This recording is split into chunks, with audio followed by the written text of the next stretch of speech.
আজকের ভিডিওটি হলো SN2 এর উপরে। SN2 এর ফুল অর্থ হলো সাবস্টিটিউশন নিউক্লিওফিলিক বায়োমলিকুলার। আচ্ছা, আমরা সরাসরি রিয়াকশানে চলে আসছি। আচ্ছা, এই ক্ষেত্রে কার্বনের সাথে হ্যালোজেনটি যে কার্বনের সাথে যুক্ত থাকবে সেখানে কি হবে, সেই কার্বনে নিউক্লিওফাইল অ্যাটাক করবে।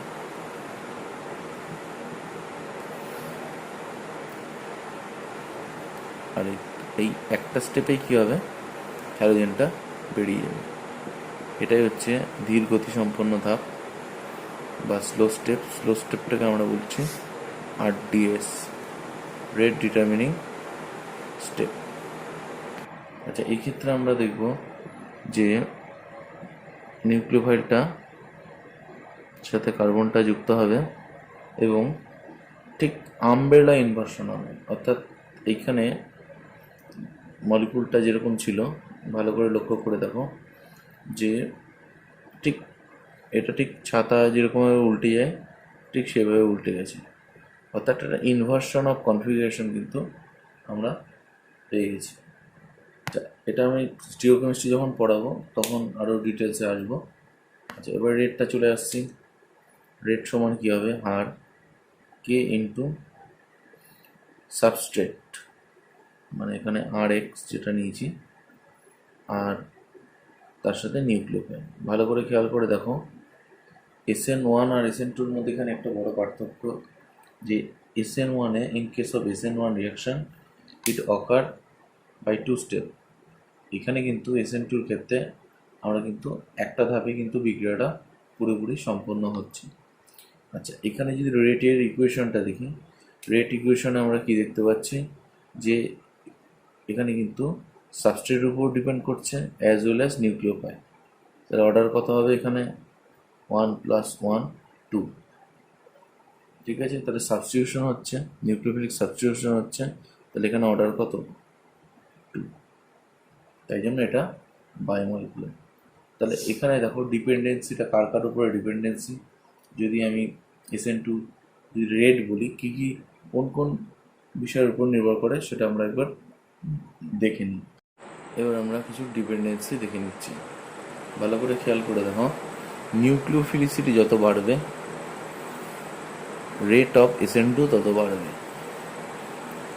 ঠিক আছে, কারণ আমরা এখানে দেখলাম যে ইকুয়েশনে R = K ইন্টু সাবস্ট্রেট, তার সাথে ছিল হচ্ছে নিউক্লিওফাইল। তাহলে ফাইলের নিউক্লিওফিলিসিটি যত বাড়বে রেট কিন্তু ডাইরেক্টলি প্রপোর্শনাল। তারপরে আছে living tendency of rate, living tendency of living group. ঠিক আছে, তার সাথে রেট কিন্তু প্রপোর্শনাল, তাই তো। তাহলে আমরা ধরো এখানে অলরেডি আমরা লিভিং যে গ্রুপগুলো আছে সেগুলো নিয়ে আমরা ডিসকাস করেছি এবং তাদের টেন্ডেন্সিও আমরা কিন্তু অর্ডারটা দেখেছি। ঠিক আছে, সেটা ডেসক্রিপশনে দেওয়া থাকবে, লিঙ্কটা তোমরা একটু দেখে নেবে। নিউক্লিওফিলিসিটিরও যে অর্ডারটা বা নিউক্লিওফিলিসিটি কী কী হচ্ছে বিষয়ের উপর নির্ভর করে, তার যে অর্ডার এবং সেটা কিভাবে কি আসছে সেটা আমি ব্যাখ্যা দিয়েছি, সেই ডেসক্রিপশনেও থাকবে, সেটাও কিন্তু ডেসক্রিপশনে থাকবে, ওখান থেকে তোমরা দেখে নেবে। আচ্ছা, এবার আসছি যে ব্যাকসাইড ক্রাউডিং, এটা খুব গুরুত্বপূর্ণ বিষয়। তাহলে আবার একটু প্রথম থেকে বলে দিচ্ছি যে নিউক্লিওফিলিসিটি যত বাড়বে রেট কিন্তু তত বাড়বে, লিভিং টেন্ডেন্সি যত বাড়বে তার কিন্তু রেট বাড়বে। মানে আমরা ধরো লিভিং টেন্ডেন্সি মানে আমরা ধরো দেখছি যে ধরো আয়োডিন, ব্রোমিন, তারপরে ক্লোরিন, আমরা দেখতে পাচ্ছি আয়োডিন কিন্তু লিভিং মানে গুড লিভিং গ্রুপ, তারপরে ব্রোমিন আছে, তারপরে ক্লোরিন আছে। তার মানে আয়োডিন থাকলে সেখানে কিন্তু রেট বেশি হবে, সেটা আমরা উদাহরণের সাহায্যে দেখছি। ব্যাকসাইড ক্রাউডিং হবে কি, এই জায়গাটা খুব গুরুত্বপূর্ণ বিষয়। ব্যাকসাইড যত ক্রাউডিং হবে সেখানে কিন্তু রেট কিন্তু ডিক্রিজ হবে। আমরা প্রত্যেকটা উদাহরণ দিয়ে দেখে নিচ্ছি। ধরো আমি এখানে একটা CH3Br নিয়েছি, CH3 আয়োডিন নিয়েছি। কোন ক্ষেত্রে SN2 বিক্রিয়া হয় বেশি হবে, তাহলে একই রকমভাবে নিউক্লিওফাইল এখানে অ্যাটাক করবে, এখান দিয়ে বেরিয়ে যাবে, এখানে অ্যাটাক করবে, এখান দিয়ে বেরিয়ে যাবে। তাহলে আমরা দুই ক্ষেত্রে প্রোডাক্ট কী দেখতে পারবো? ধরো নিউক্লিওফাইল এখানে আছে, নিউক্লিওফাইল এখানে আছে, তাহলে প্রোডাক্ট কী দেখতে পাচ্ছি? ইনভার্সন হয়ে যাবে, নিউক্লিওফাইল এখানে যাবে। দুই ক্ষেত্রে কিন্তু যেহেতু সেম নিউক্লিওফাইল, তাহলে প্রোডাক্টটাও কিন্তু সেম আসবে, কিন্তু এখানে রেট কার বেশি হবে? দেখো, iodine is a good leaving group rather than bromine. তাহলে এইখানে কিন্তু রেটটা কিন্তু, এখানে যে রেটটা আমি যদি R1 বলি, এখানে যে রেটটা যদি আমি R2 বলি, তাহলে R1 greater than R2, because iodine is a good leaving group. আর লিভিংয়ের গ্রুপের যে অর্ডারটা, সেটা অলরেডি আমরা পড়িয়ে দিয়েছি এবং সেটা ডেসক্রিপশনে আছে, সেই লিঙ্ক থেকে তোমরা দেখে নেবে। নেক্সট আমরা চলে আসি নিউক্লিওফিলিসিটি। ধরো একটা OH আছে, একটা CH3O মাইনাস, ঠিক আছে? উভয় ক্ষেত্রেই আমরা যেটা নিচ্ছি, অ্যালকিলাটা RX, এটাও RX নিচ্ছি। কোন ক্ষেত্রে বেশি হবে? SN2। দেখো, এও কিন্তু এখানে অ্যাটাক করবে, এখানে বেরোবে, এও কিন্তু এখানে অ্যাটাক করবে, একে বেরোবে। তাহলে এখানে OH আর হবে, এখানে কিন্তু CH3O আর হবে। কোন ক্ষেত্রে বেশি হবে? আমরা দেখব যে nucleophilicity of CH3O minus, nucleophilicity of CH3O minus greater than OH। কেন সেই সংক্রান্ত সব কিছু আমরা কিন্তু আগে আলোচনা হয়েছে এবং সেটা লিঙ্কটা ডেসক্রিপশনে আছে, তোমরা দেখে নেবে। তাহলে এইখানে আছে, তাহলে এখানে যে নিউক্লিওফিলিসিটি যেহেতু এর বেশি, তাহলে কী হবে? এইখানে কী হবে? এর রেটটাও কিন্তু বেশি হবে। তাহলে যদি R1 হয়, এটা R2 হয়, তাহলে আমরা বলতে পারবো R1 গ্রেটার দ্যান R2। আর একটা আমরা এক্সাম্পল নিয়ে নিচ্ছি। আচ্ছা, আমরা এখানে তিনটে নিউক্লিওফাইল নিয়েছি, একটা অক্সিজেন, একটা নাইট্রোজেন, একটা কার্বন। তাহলে কোন ক্ষেত্রে রেটটা বেশি হবে? দেখো, এইখানে আমরা এই ক্ষেত্রে R1 বলছি, এটা R2 বলছি, এটা R3 বলছি। R3 greater than R2 greater than R1। কেন? তার কারণ হচ্ছে এখানে যত তড়িৎ ঋণাত্মকতা কমবে, মানে ইলেকট্রোনেগেটিভিটি যত কমবে, সেই ক্ষেত্রে কিন্তু নিউক্লিওফিলিসিটিও তত বাড়বে। তাহলে এখানে এটা আমরা অলরেডি ডিসকাস করেছি।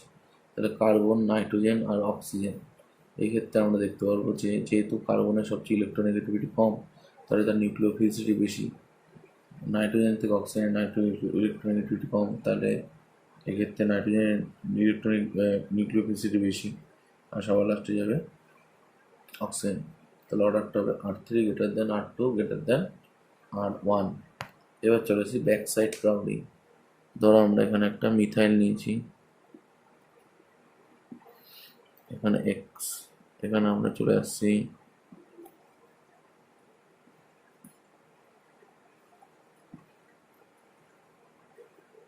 এখানে আমরা একটা চলে আসছি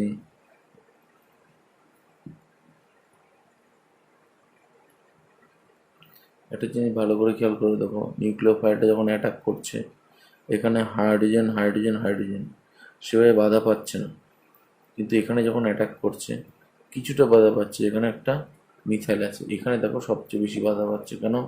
এখানে তিনখানা বাল্কি গ্রুপ রয়েছে, এখানে কিন্তু নিউক্লিওফাইলটা স্টেরিক্যালি একটা হিন্ডারেন্সের জন্য কিন্তু বাধা পাবে, তাহলে সহজে এখানে অ্যাটাক করতে চাইবে না। তাহলে ব্যাক সাইড ক্রাউডিং, মানে যেদিক দিয়ে অ্যাটাক করছে পিছন দিকে, সেখানে সবচেয়ে বেশি ভিড় কোথায় রয়েছে? ক্রাউডিংয়ে। এখানটা ক্রাউডিং সবচেয়ে বেশি আছে, তাহলে এখানে কিন্তু টেন্ডেন্সিটা সবচেয়ে কম। তাহলে 1 ডিগ্রি অ্যালকিল হ্যালাইড, ঠিক আছে, তারপরে 2 ডিগ্রি, লাস্টে 3 ডিগ্রি। তাহলে আমি অর্ডার যদি বলি 1 ডিগ্রি, 2 ডিগ্রি, 3 ডিগ্রি। আচ্ছা, এখানে আরেকটা ধরছি, এটা 2 ডিগ্রি করে দিচ্ছি, তাহলে সুবিধা হবে। তাহলে এটা 1 ডিগ্রি, এখানে একটা CH3 দিচ্ছি। এখানে এভাবে ব্যাখ্যা দিয়ে যাবে যে ধরো এখানে একটা CH3 আছে, তার মানে এখানে ক্রাউডিংটা কম, এখানে দুটো CH3 আছে, ক্রাউডিংটা একটু বেশি, এখানে তিনটে CH3, ক্রাউডিংটা আরও বেশি, ব্যাক সাইডে ক্রাউডিংটা আরও বেশি, তাহলে এখানে টেন্ডেন্সিটা সবচেয়ে কম। তাহলে এটা 1 ডিগ্রি অ্যালকালি হ্যালাইড, এটা 2 ডিগ্রি, এটা 3 ডিগ্রি। তাহলে এখানে সবচেয়ে অর্ডার হবে 1 ডিগ্রি, 2 ডিগ্রি, 3 ডিগ্রি, কারণ 3 ডিগ্রি সবচেয়ে বেশি ক্রাউডিং, তাই কিন্তু এর SN2 রিঅ্যাক্টিভিটিও কম। 1 ডিগ্রির ক্রাউডিং সবচেয়ে কম, তাই রিঅ্যাক্টিভিটি কিন্তু অনেক বেশি। নেক্সট আমরা ট্রানজিশন স্টেটটা চলে আসছি এসএন2 ক্ষেত্রে। ট্রানজিশন স্টেটটা কীরকম হবে সেটা আমরা একটু দেখে নিচ্ছি। ট্রানজিশন স্টেটটা লক্ষ্য করো, এটা ট্রানজিশন স্টেট আছে এসএন2 ক্ষেত্রে। এই ক্ষেত্রে দেখো ভালো করে যে নিউক্লিওফিলটা আসছে আর এই দিক থেকে কী হচ্ছে, লিভিং গ্রুপটা বেরিয়ে যাচ্ছে। এইখানে হাইব্রিডাইজেশনটা কিন্তু অলওয়েজ sp2। এইটা কিন্তু কোশ্চেন দেয় যে in case of SN2 reaction, তাহলে what is the hybridization of transition state? তাহলে এখানে কিন্তু অ্যান্সার হবে sp2।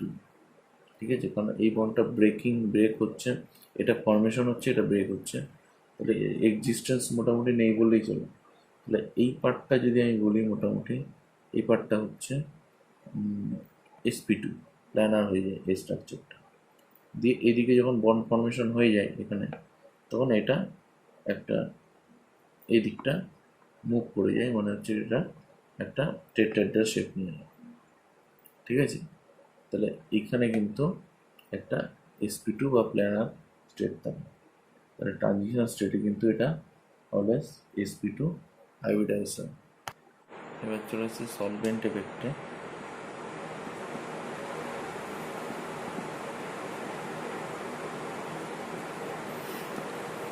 কোন সলভেন্টে SN2 ভালো হয়? অ্যান্সার হবে পোলার অ্যাপ্রোটিক সলভেন্ট। পোলার অ্যাপ্রোটিক সলভেন্ট কী কী আছে? DMSO,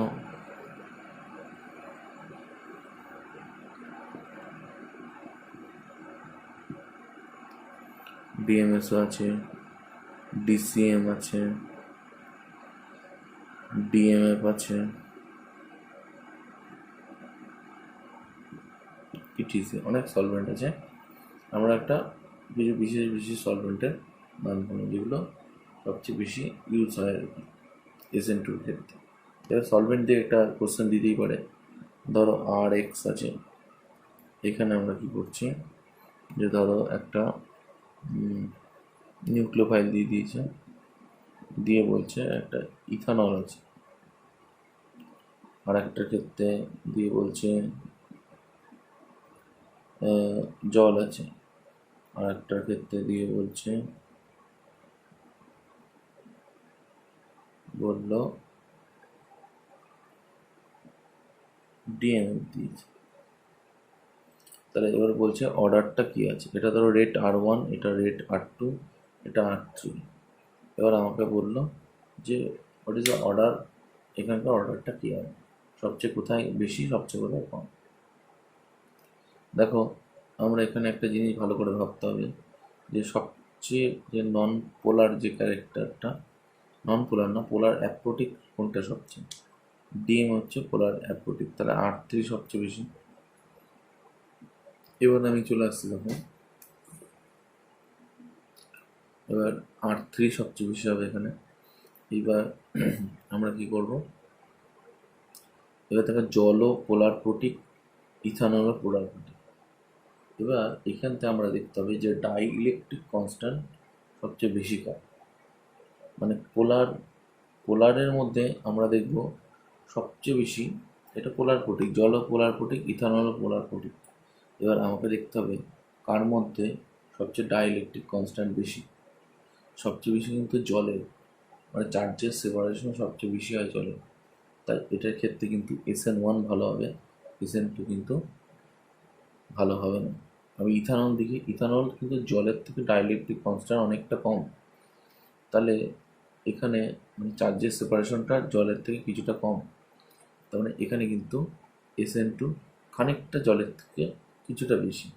তাহলে হয়ে যাবে R1 দেন R2। এই হচ্ছে ফাইনাল অর্ডার। নেক্সট কিছু আমরা প্রবলেমে চলে আসছি, তাহলে বোঝা যাবে বিভিন্ন সাবস্ট্রেটের ক্ষেত্রে।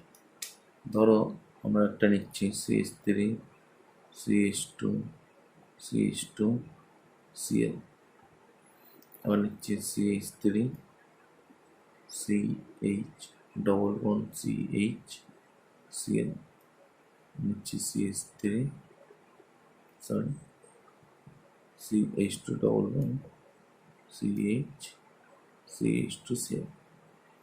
কোন ক্ষেত্রে SN1 বেশি বা অর্ডারটা আমরা যদি বের করি, মানে এক্ষেত্রে নিউক্লিওফাইল তিনটের ক্ষেত্রে এক, হ্যাঁ আমি জাস্ট অর্ডারটা বলছি, R1 R2 R3 তিনটের ক্ষেত্রে তিনটে রেট। এবার আমাকে বলতে হবে এদের অর্ডারটা কিরকম, কোনটা বেশি। এবার দেখো এখানে একটা জিনিস মনে রাখতে হবে, আমরা যেমন আলোচনা করেছিলাম যে sp2 কার্বনে কিন্তু SN1 দেয় না, ঠিক একই রকম কারণেই কিন্তু SN2 দেয় না, সেটা আমি পরে আলোচনা করছি। এইটুকু আপাতত বোঝো যে sp2 কার্বনে SN1 দিত না, এই কারণটা আমরা বলেছিলাম SN1 এর সময়। একই রকম কারণ কিন্তু এখানেও আছে, খানিকটা ডিফারেন্ট কারণ, সেটা আমরা বলছি যে sp2 কার্বন কিন্তু SN2ও দেবে না। তারপর হ্যালোজেনটা ডাইরেক্টলি sp2 কার্বনের সাথে অ্যাটাচ আছে, এ কিন্তু SN2 কখনোই দেবে না, তাহলে R2 সবার লাস্টে যাবে রেড। এবার আমি চলে আসছি এই দুটোর মধ্যে আমাদের কম্পেয়ার করতে হবে। এইখানে দেখো যে এখানে তো কোনো কার্বোক্যাটায়নের ব্যাপার নেই, এখানে জাস্ট নিউক্লিওফাইলটা আসবে, অ্যাটাক করবে এবং হ্যালোজেনটাকে বার করে দেবে। এখানে যেটা হয় সেটা হচ্ছে, অর্ডারটা আমরা আগেই বলে রাখছি, R3 গ্রেটার দেন R1। কেন এরকম হলো, এই ক্ষেত্রে রেটটা কেন বেশি হলো আর এই ক্ষেত্রে রেটটা কেন খানিকটা এর থেকে কম হলো, সেটা নিয়ে আমরা একটু আলোচনা করছি। প্রথমে চলে আসছে যে sp2 কার্বন কেন SN2 দেয় না।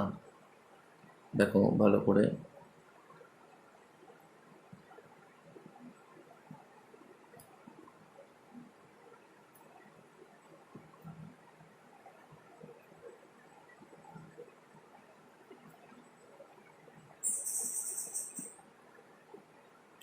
এখানে দেখো একটা পাই ক্লাউড থাকে, ইলেকট্রনিক ক্লাউড, যেটা নিউক্লিওফাইলকে কিন্তু আসতে দেবে না, কারণ এই পাই ক্লাউডটা নিউক্লিওফাইলকে কিন্তু রিপেল করবে। নেগেটিভ চার্জ, এখানেও একটা নেগেটিভ ক্লাউড, এখানেও নেগেটিভ ক্লাউড, তাহলে এটাকে রিপেল করবে, তাহলে এখানে কিন্তু নিউক্লিওফাইলকে আসতে দেবে না, একটা কজ। তাহলে sp2 কার্বন কিন্তু SN2-তে রেসপন্স করবে না। আর একটা কজ কি, আর একটা কজ হলো এখানে যে হাইড্রোজেনটা থাকবে, হাইড্রোজেন একটা লোন পেয়ার থাকবে, সেই লোন পেয়ারটা এখানে পার্টিসিপেট করে যায় রেজোনেন্সে, যার ফলে দেখা যায় কি যে এখানে একটা পার্শিয়ালি ডবল বন্ড ক্যারেক্টার তৈরি হয়, কারণ রেজোনেন্স একটা টেম্পোরারি এফেক্ট, সেই জন্য কী হবে এখানে একটা পার্শিয়াল ডবল বন্ড ক্যারেক্টার যদি হয়ে যায়, তাহলে এই এক্সের লিভিং টেন্ডেন্সি কিন্তু কমে যাবে। ডবল বন্ডে কী হবে, বা বন্ড অর্ডার ডবল বন্ডে কী হবে, বন্ড স্ট্রেংথ অনেক বেশি, তাহলে লিভিং করার টেন্ডেন্সি কী হবে, অনেক কমে যাবে, যার জন্য কী হবে এক্ষেত্রে কিন্তু SN2 হবে না। তাহলে sp2 কার্বনে SN2 কেন দেয় না, তার দুটো কারণ আমি বললাম।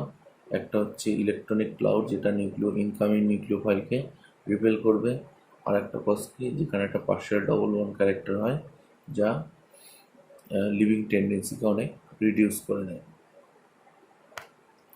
নেক্সট আমি চলে আসছি যে অ্যালাইলিক কোনো হ্যালাইড আছে, সেই ক্ষেত্রে কেন বেশি হলো সেটা একটু আলোচনা করি। দেখো অ্যালাইলিক ক্ষেত্রে কেন বেশি হয়, আমি এখানে একটা ট্রানজিশন স্টেট আঁকার চেষ্টা করেছি। এখানে দেখো নিউক্লিওফাইলটা অ্যাটাক করছে, মানে এটার ক্ষেত্রে বলছি CH2 ডবল বন্ড CH, এখানে CH2 ধরো এখানে X আছে, এই ক্ষেত্রে কিন্তু রেটটা, মানে এই ক্ষেত্রে রেটটা কিন্তু অনেক বেশি হবে rather than CH3 CH2 CH2X।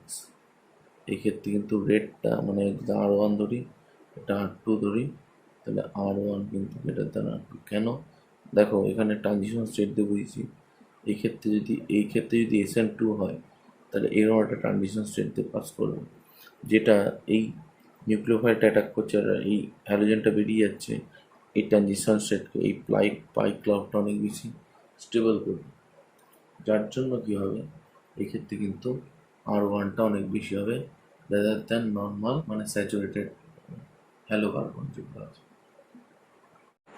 তার একটা কোশ্চেন কিরকম দিতে পারে, ধরে এরকম দিয়ে দিল যে এখানে একটা বেঞ্জিন আছে, হ্যাঁ, এখানে একটা সাইক্লোহেক্সেন উপরে ব্রোমিন, একটা এইখানে, তাহলে এটা R1, এটা R2, এটা R3, কোন ক্ষেত্রে রেট সবচেয়ে বেশি হবে? R3 সবচেয়ে রেট বেশি, তারপর R2, R1। কেন? দেখো এইখানে sp2 মনে করে দেখো যেটা বললাম, তাহলে এর রেট কী হবে? সবচেয়ে কম, তাই তো। R2টা কী হবে? R2টার থেকে R3 বেশি হবে। কেন? কারণ দেখো এটার রেসপেক্টে অ্যালাইলিক পজিশনের একটা ডবল বন্ড আছে, তাহলে R3 সবচেয়ে বেশি, আর R2 তো নর্মাল একটা, তার তো এই R1-এর থেকে এটা বেশি হবে। আশা করি এটুকু পুরোপুরি পরিষ্কার হয়েছে। এবার কিছু ট্রিকি কোশ্চেন আছে যেটা মোটামুটি দিয়ে থাকে পরীক্ষার হলে। দেখো কি দেয়, ধরে এরকম একটা আছে,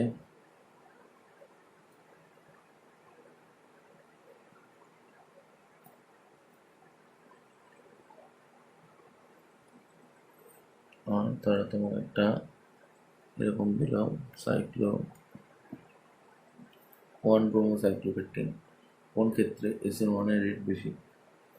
ধরো এটা R1 দিলাম, এটা R2 দিলাম, তাহলে দেখা যাচ্ছে যে R2 কিন্তু গ্রেটার দেন R1 হবে।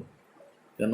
1 ব্রোমোসাইক্লোপেন্টেন এর রেটটা কেন বেশি হচ্ছে 3 ব্রোমোপেন্টেনের থেকে? ওটা কিন্তু অ্যালিফিটিক, এটা কিন্তু একটা সাইক্লিক। দেখো এই ক্ষেত্রে কি হচ্ছে, আমরা একটা জিনিস দেখব যে এখানে যেহেতু একটা মানে দুটো কার্বন আছে এক্সট্রা, এই ক্ষেত্রে কিরম হয় রিংটা,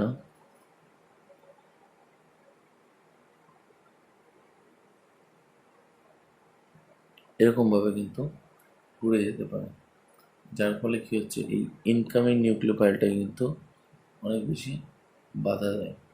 এইবার দেখো এই ক্ষেত্রে তাহলে কি হচ্ছে, এই ক্ষেত্রে কি হবে কিন্তু এই কিন্তু একটা রিজিড ফিক্সড, তাহলে ইনকাম নিউক্লিওফাইল কিন্তু বাধা দেওয়ার কোনো জায়গা থাকছে না, যার জন্য কি হচ্ছে আমরা এই সাইক্লো 1 ব্রোমোসাইক্লোপেন্টেনের কিন্তু রেটটা কিন্তু নর্মাল 3 ব্রোমোসাইক্লোপেন্টেনের থেকে কিন্তু রেটটা অনেক বেশি হয়। এইবার দেখো এই দুটোর মধ্যে কার রেট বেশি হবে, এক্ষেত্রে খুব ইন্টারেস্টিং একটা ব্যাপার আছে, এটাকে ব্যাখ্যা করার জন্য আচ্ছা ভালো করে লক্ষ্য করে দেখো, আমি বলেছি এই অ্যাঙ্গেলটা কত এখানে থাকে 60, এখানে মোটামুটি কত থাকে ওই ধরো 108 পয়েন্ট থাকে, তাই তো। এইবার দেখো এখানে কিন্তু আপাতত sp3 একটা করার চেষ্টা করেছে, তাই তো। এই কার্বনটা এটা sp3 থাকে, তাহলে এটা 109°28', এখানেও কিন্তু 109°28' এরকম একটা হওয়ার চেষ্টা করে। এইবার দেখো এখানে যদি আমি একটা SN2 করি, আমি কিছুক্ষণ আগেই বলেছি যে এর কিন্তু যে ট্রানজিশন স্টেটটা হয় সেটা কিন্তু sp2 দিয়ে পাস করে, তাহলে এটা যদি sp2 দিয়ে পাস করে, এটা যদি sp2 দিয়ে পাস করে, তাহলে এই ক্ষেত্রে অ্যাঙ্গেলটা 109°28' থেকে কততে পাস করবে, যাবে কত 120-তে যাবে, তাহলে এই ক্ষেত্রে কিন্তু অ্যাঙ্গেল স্ট্রেনটা 120 - 60 হয়ে যাবে। এই জায়গাটা কিন্তু স্ট্রেন অনেক বেড়ে যাচ্ছে সাইক্লোপ্রোপানের ক্ষেত্রে। এই ক্ষেত্রে কী হবে দেখো এখানে কত 100, এখানে কি sp2, এখানে এখানেও কিন্তু ও কিন্তু পাস করবে কত কি দিয়ে, sp2 দিয়ে পাস করবে, এটাও SN2 হবে, sp2 দিয়ে পাস করবে, তাহলে এখানে কিন্তু ডিফারেন্স 120 - 108 মাত্র কিন্তু 12, এখানে কিন্তু 60, তাহলে উভয় ক্ষেত্রেই কিন্তু স্ট্রেন বাড়ছে, কিন্তু এখানে অতটা বাড়ছে না স্ট্রেন, কারণ এখানে 109 ডিগ্রি ছিল, মানে 109 মাইনাস 108 যদি বলি মাত্র 1 ডিগ্রি, এখানে ওই 109 - 60, তার মানে 49, এরকম একটা ডিফারেন্স ছিল প্রথমে। কিন্তু নিউক্লিওফাইল যখন অ্যাটাক করলো, SN2 হলো, তখন ওই ট্রানজিশন স্টেটটা কিন্তু আমরা দেখতে পাচ্ছি 120 ডিগ্রি হয়ে যাচ্ছে ওর অ্যাঙ্গেলটা। তাহলে স্ট্রেন কিন্তু 120 মাইনাস 60, 60 ডিগ্রি হয়ে যাচ্ছে, তাই না? কিন্তু এই ক্ষেত্রে কিন্তু 1 ডিগ্রি ছিল, এখানে উভয় ক্ষেত্রেই স্ট্রেন বেড়ে যাচ্ছে, কিন্তু এক্ষেত্রে কম বাড়ছে, মানে অতটা এফেক্ট পড়ছে না, কিন্তু এখানে অনেকটাই এফেক্ট পড়ছে দেখো। সেই জন্য কি হচ্ছে এখানে, এখানে মানে বৃদ্ধিটা অনেক বেশি বেড়ে যাচ্ছে, সেই জন্য সাইক্লো কিন্তু প্রোপাইল ব্রোমাইড কিন্তু রিয়াক্ট করতে চায় না, মানে লেস রিয়াক্টিভ দেন সাইক্লোপেন্টাইল ব্রোমাইড। এই কোশ্চেনটা কিন্তু দেয়। এবার একটা কোশ্চেন দেয় যে সাইক্লোপেন্টাইল ব্রোমাইড একটা সাইক্লোহেক্সাল ব্রোমাইড, এর মধ্যে কার কিন্তু গ্রেড বেশি? অ্যান্সার কিন্তু R1 গ্রেটার দেন R2। কেন সাইক্লোপেন্টাইল কেন হচ্ছে? এখানে তো 108 থাকে, এখানে থাকে হচ্ছে 100 মোটামুটি 12, তাহলে এই ক্ষেত্রে 120 মাইনাস 112 যদি বলি, তাহলে এখানে স্ট্রেনটা হচ্ছে 8, এখানে কিন্তু 120 মাইনাস 108 যদি বলি এখানে 12, তাহলে মোটামুটি দেখা যাচ্ছে যে এই ক্ষেত্রে কিন্তু স্ট্রেন বেড়ে যাওয়ার কথা, তাহলে এখানে কিন্তু কম অ্যাটাক করবে, এখানে কিন্তু বেশি অ্যাটাক করবে, মানে এটা কিন্তু R2 বেশি হওয়ার কথা ছিল, মানে we are expecting that R2 greater than R1, কারণ এখানে কিন্তু অ্যাঙ্গেল স্ট্রেন্থ অতটা বাড়ছে না, এখানে কিন্তু অনেকটাই বেশি অ্যাঙ্গেল স্ট্রেন্থ বাড়ছে, প্রায় 4 ইউনিট বেশি বাড়ছে, তাহলে এখানে R2টা হওয়ার কথা ছিল, কিন্তু আমরা কিন্তু অবজার্ভ করছি যে R1টাই কিন্তু R2 থেকে বড় হবে। কেন? এটা একটু এক্সপ্লেন করছে স্ট্রাকচার দিয়ে, কীরকম আমরা একটু স্ট্রাকচারটি দেখে নিই, তাহলে অনেকটা ক্লিয়ার হয়ে যাবে। সাইক্লোপেন্টেনের স্ট্রাকচারটা ঠিক এনভেলপ যেরকম থাকে, মানে তার মতন অনেকটা গঠন হয়, ঠিক দেখো এরকম টাইপ। এখানে কি হয় ক্লিয়ার করে রাখছি, বিষয়টা দেখতে পারবে যেখানে নিউক্লিওফাইল একটা হ্যালোজেন। এবার দেখো এখানে এনভেলপের স্ট্রাকচারটা হওয়ার জন্য এখানে কোনো রকম বাধা থাকে না, নিউক্লিওফাইলটা আসতে কোনো রকমই বাধা পায় না। কিন্তু আমরা যে সাইক্লোহেক্সানের স্ট্রাকচারটা দেখি, এটা তো এনভেলপ স্ট্রাকচার, ওটা কিন্তু চেয়ার ফর্ম থাকে। চেয়ার ফর্মটা কীরকম হয়? এরকম, এইখানে ধরো একটা হ্যালোজেন আছে, সাইক্লোহেক্সানের স্ট্রাকচারটা তোমরা একটু দেখো যে এখানে নিউক্লিওফাইলটা যখন অ্যাটাক করছে এই হ্যালোজেনকে, এখানে দুটো অ্যাক্সিয়াল হাইড্রোজেন থাকে। আমরা এর পরবর্তী টপিকই সাইক্লোহেক্সানের বিভিন্ন কনফার্মার এবং বিভিন্ন এনার্জি নিয়ে আলোচনা করবো এর পরের ভিডিওতে, ঠিক আছে? তখন আরও ডিটেলসের ব্যাপারটা বুঝতে পারবে।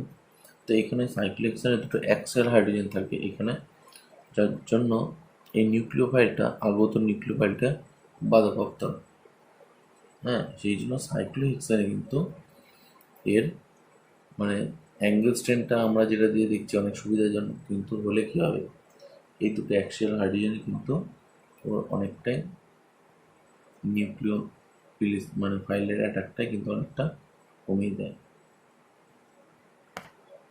এরপরে আমরা কি দেখব, যে যতই রিং বাড়তে হোক না কেন, আমরা কিন্তু এর কিন্তু SN2 রেট কিন্তু এর আস্তে আস্তে কমতে থাকবে, যতই রিংয়ের সাইজ বাড়ছে, মানে ধরো কার্বন 10, 12 যতই বাড়বে, এরপরে আস্তে আস্তে কিন্তু এদের SN2 রেটও কমবে। কেন? সিস্টেমটা অনেকটা পাকার্ড হয়ে যায়। পাকার্ড হয়ে যায় মানে রিংগুলো এত বড় বড়, ঠিক আছে, সেটা কি করে ব্যাক সাইড একটা স্ট্রংলি ক্রাউডিং তৈরি করে, নিজেদের মধ্যে একটা ধরো একটা পেঁচিয়ে একটা স্ট্রাকচার হয়ে গেল, পাকার্ড হয়ে যায় সিস্টেমটা, যার জন্য কি হয় এখানে বিশাল স্ট্রংলি ক্রাউডেড মানে হিন্ডারেন্স তৈরি করে ব্যাক সাইড, যার ফলে কি হয় এখানে SN2 রিয়াকশনটা রেটটা একেবারেই কমে যায়। তো আমরা স্টিরিও কেমিস্ট্রিতে চলে আসছি। এই স্ট্রাকচারটা দেখলে বুঝতে পারবে যে এখানে প্রথমে কি ছিল 1 2 3, এটা অ্যান্টি ক্লকওয়াইজ এস আসছে। এবার এখানে কি আসছে 1 2 3 অ্যান্টি ক্লকওয়াইজ, এখানে কিন্তু আর। তাহলে আমি শুরু করেছিলাম 100% এস নিয়ে, আমরা পাবো কি 100% আর। আমরা যদি শুরু করি 100% আর নিয়ে, তাহলেও কিন্তু প্রোডাক্টিং পাবো কি পাবো 100% এস। তাহলে এই ঘটনাটাকে আমরা বলি হচ্ছে ইনভার্সন অফ কনফিগারেশন। এটা কিন্তু নোট করে নেব, ঠিক আছে। তাহলে এটা হচ্ছে ইনভার্সন অফ কনফিগারেশন। তাহলে SN2 মানে কি ইনভার্সন অফ কনফিগারেশন। আচ্ছা, একটা আমরা SN2-র একটা এক্সাম্পল নিয়ে নিচ্ছি। এক্সাম্পলটার দিকে ভালো করে লক্ষ্য করো। আচ্ছা, এবার এক্সাম্পল থেকে আমরা RS-টা বার করে নিচ্ছি। দেখো এখানে রয়েছে, এটা হচ্ছে এস কনফিগারেশন, এটা হচ্ছে আর কনফিগারেশন। এইবার আমরা কি করছি, এখানে একটা নিউক্লিওফাইল দিয়ে অ্যাটাক করাচ্ছি। নিউক্লিওফাইল দিয়ে অ্যাটাক করলে কি হয়, ব্রোমিন যেদিকে থাকবে ঠিক তার উল্টো দিক থেকে OH- অ্যাটাক করবে, তাহলে কনফিগারেশনটা কি হয়ে যাবে, চেঞ্জ হয়ে যাবে। এইটা একটু দেখানো, আর কিছু না। এরকম কিন্তু HS এর ক্ষেত্রেও অনেক সময় দেয়। তাহলে এটা কি থাকছে, এটা আর হবে, এটা তো যা ছিল তাই থাকছে, তাহলে আর। এই ধরনের প্রবলেম কিন্তু SN2-র ক্ষেত্রে দিয়ে থাকে। এরপরে আমরা চলে আসছি হচ্ছে E1, যার নাম হচ্ছে এলিমিনেশন ইউনিমলিকুলার। আচ্ছা, এইখানে আমরা একটু দেখে নিই যে কীভাবে বিক্রিয়াটা হচ্ছে।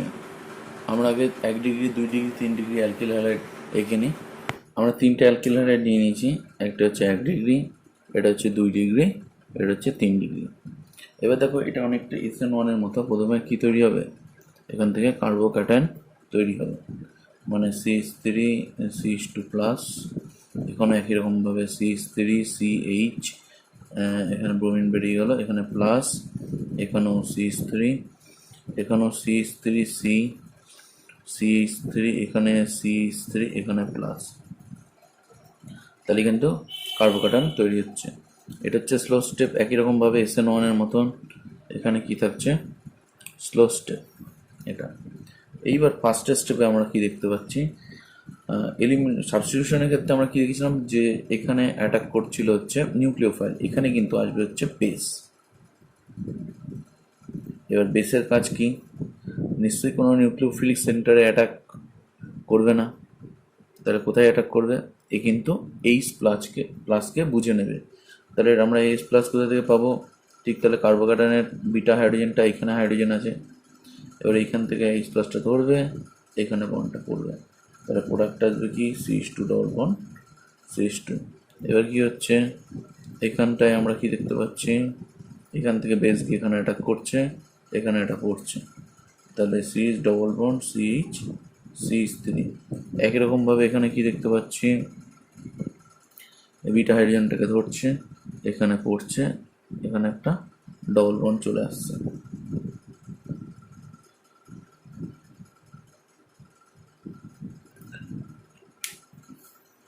তাহলে দেখো এখানে পরিষ্কার বোঝা যাচ্ছে যে স্লো স্টেপে একটা কার্বোক্যাটায়ন হচ্ছে এবং বেসটা একটা ফার্স্ট স্টেপে মানে দ্রুততম ধাপে অ্যাটাক করছে।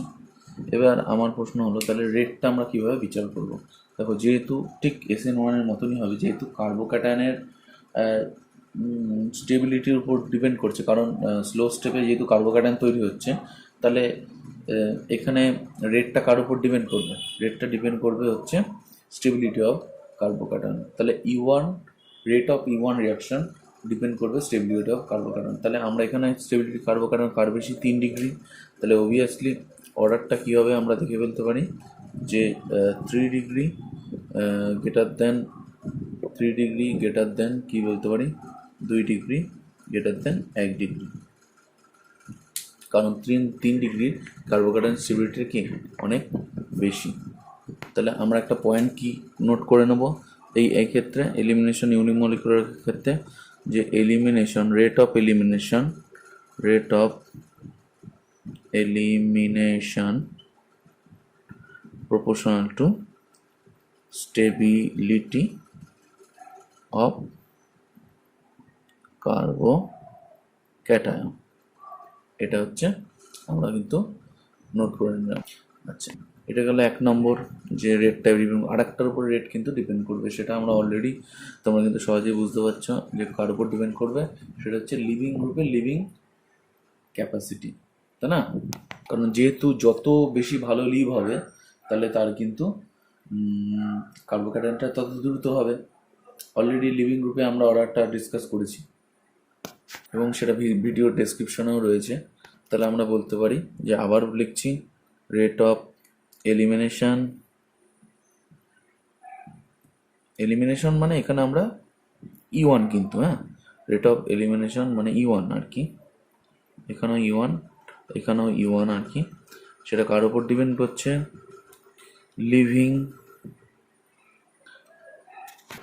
Living tendency of living group, মানে গ্রুপগুলো কীভাবে লিভ করতে চাইছে, যে যত বেশি হবে তার থেকে। মানে আয়োডিন যদি থাকে তাহলে সেই ক্ষেত্রে আরও বেশি E1টার রেটটা বেশি হবে, ব্রোমিন একটু কম, তাই না? তা ক্লোরিনে আরও কম, ক্লোরিনে একেবারেই কম। তাহলে E1 কিন্তু যদি সাবস্ট্রেট এক হয় এবং যেখানে লিভিং গ্রুপ যত লিভিং টেন্ডেন্সি যত বাড়বে সেখানে কিন্তু এলিমিনেশনও তত বাড়বে। আশা করি এইটুকু পরিষ্কার বোঝা গেছে। তারপর আমরা এখানে একটা এক্সাম্পল বলতে পারি যে RI ক্ষেত্রে BrRCl এই ক্ষেত্রে কিন্তু E1-এর রেট এভাবে কিন্তু পরিবর্তন হচ্ছে। আচ্ছা, E1-এর আমরা একটা অ্যাপ্লিকেশন দেখে নিই, তাহলে অনেকটা সুবিধা হবে। অ্যাপ্লিকেশনে কী হবে, ধরো আমি এরকম একটা নিচ্ছি CH3CH2OH একটা অ্যালকোহল নিচ্ছি, ঠিক আছে? এইখানে আমরা দেখে নিচ্ছি কী নেব। এই ক্ষেত্রে ধরো আমরা একটা কনসেন্ট্রেট H2SO4 নিয়েছি, ঠিক আছে? সেই ক্ষেত্রে কী হবে,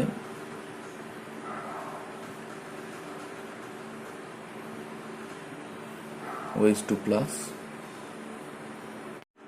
এইবারে দেখো আমরা এখানে কনসেন্ট্রেট H2SO4 তে কিন্তু আমরা রিফ্লাক্স করে যাচ্ছি ক্রমশ, হ্যাঁ? তাহলে কী হবে, মানে আমরা যদি নর্মালি এমনি কোনো অ্যাসিড দিই তাহলে কিন্তু মানে কী ঘটনাটা ঘটবে আমি ব্যাপারটা বোঝাচ্ছি, তাহলে পরিষ্কার বোঝা যাবে। তাহলে এখান থেকে জলটা বার করে নেবে,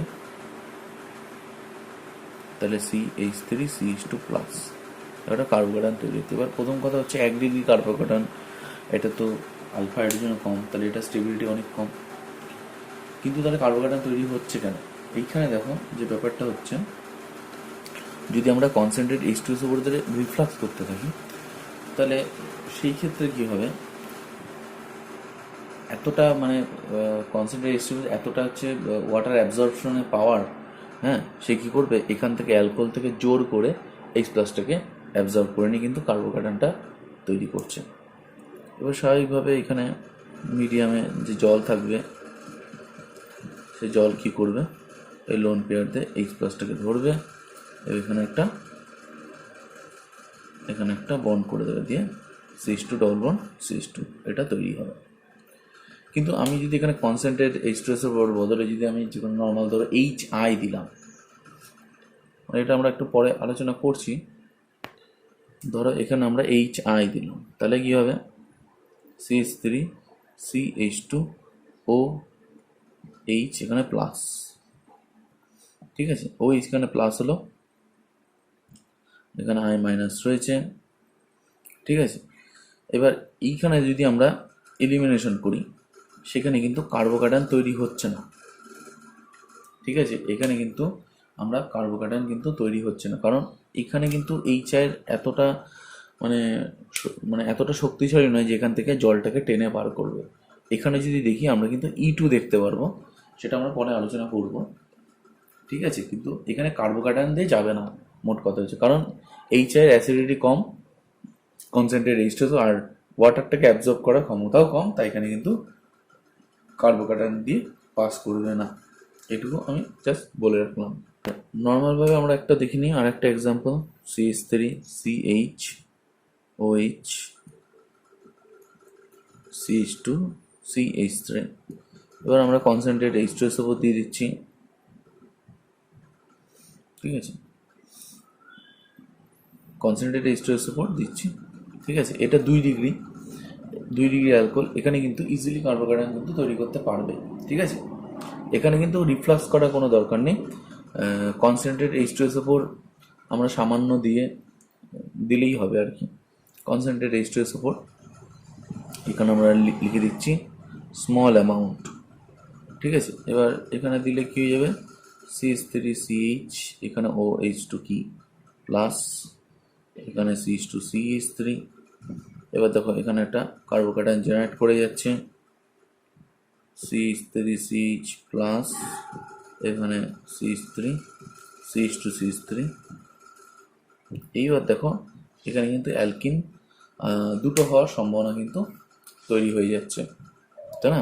এখানে CH, এখানে রয়েছে CH2CH3, এখানে কিন্তু অ্যালকিন দুটো হওয়ার সম্ভাবনা রয়েছে, সেটা আমরা ডিটেলসে করছি। তাহলে দেখো এখান থেকে জলটা এখানে ধরলো, এখানে এটা পড়লো, তাহলে CH double bond CH CH2CH3 plus, এখানে কি হবে, একটা তৈরি হলো। আবার কি হতে পারে, জলটা কোথায় অ্যাটাক করতে পারে, এইখানে হাইড্রোজেনে, তাহলে এখানে যদি ধরে তো এখান থেকে বন্ডটা পড়বে, তাহলে প্রোডাক্ট আসবে CH3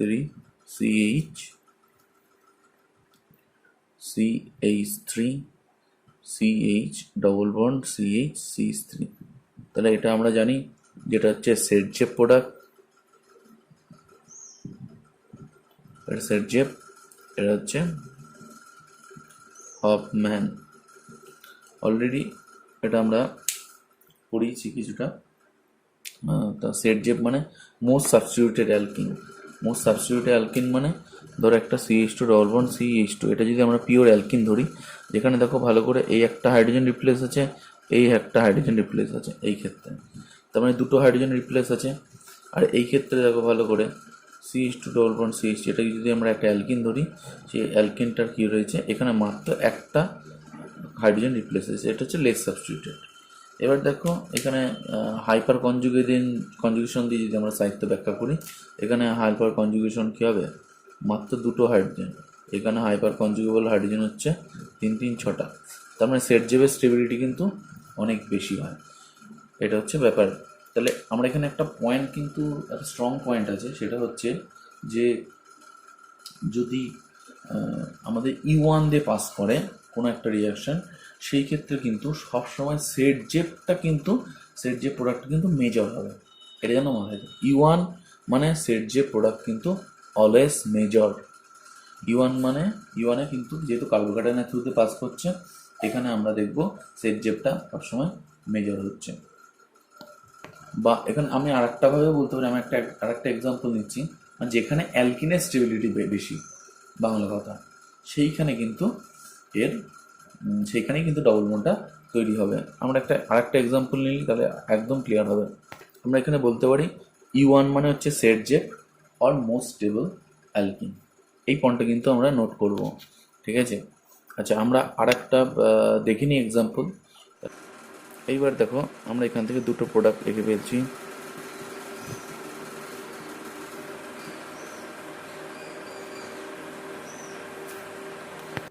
ভালো করে দেখো, এই দুই ক্ষেত্রে আমরা দুই ধরনের অ্যালকিন পাচ্ছি। তাহলে এটা কিন্তু মোস্ট সাবস্টিটিউটেড অ্যালকিন বলা যেতে পারে, যেখানে তিনটে হাইড্রোজেন রয়েছে, তিনটে হাইড্রোজেন রিপ্লেস হয়েছে অ্যালকিনে, মানে মোস্ট সাবস্টিটিউটেড অ্যালকিন। এখানে আলফা হাইড্রোজেনের সংখ্যা কিন্তু অনেকটাই বেশি, আলফা হাইড্রোজেন সমান কিন্তু এখানে তিন তিন ছয়, ছয় দিয়ে 8, এখানে আলফা হাইড্রোজেন সংখ্যা কিন্তু মাত্র একটা। কিন্তু স্টেবিলিটি যদি আমরা কম্পেয়ার করি তাহলে কিন্তু এর স্টেবিলিটিটা অনেক বেশি রাদার দ্যান দিস। মানে এটা এ আর যদি বলি, এটা যদি বি বলি, তাহলে আমরা বলবো stability of B greater than A. মানে প্রোডাক্ট কিন্তু এটা বি হবে মেজর, হ্যাঁ, আর এটা হবে কিন্তু মাইনর। এবার প্রশ্নটা হচ্ছে কেন হলো। এবার দেখো এইখানে যেটা ব্যাপার হচ্ছে, এখানে কিন্তু একটা রেজোনেন্স হচ্ছে ডবল বন্ডের। তাহলে একটা হাইপার কনজুগেশন থেকে রেজোনেন্সে এসে গুরুত্ব অনেক বেশি, সেখানে ডিলোকালাইজেশন হচ্ছে ক্লাউডে। তাহলে সেই ক্ষেত্রে কী হবে, কি B always major and a always minor হবে। এটা হচ্ছে একটা E1 অ্যাপ্লিকেশন। তাহলে E1 অ্যাপ্লিকেশন আমরা কি দেখলাম, যে আমরা একটা কার্বোক্যাটায়ন হবে, তারপরে আমাদের একটা এলিমিনেশন হবে। সেখানে কিন্তু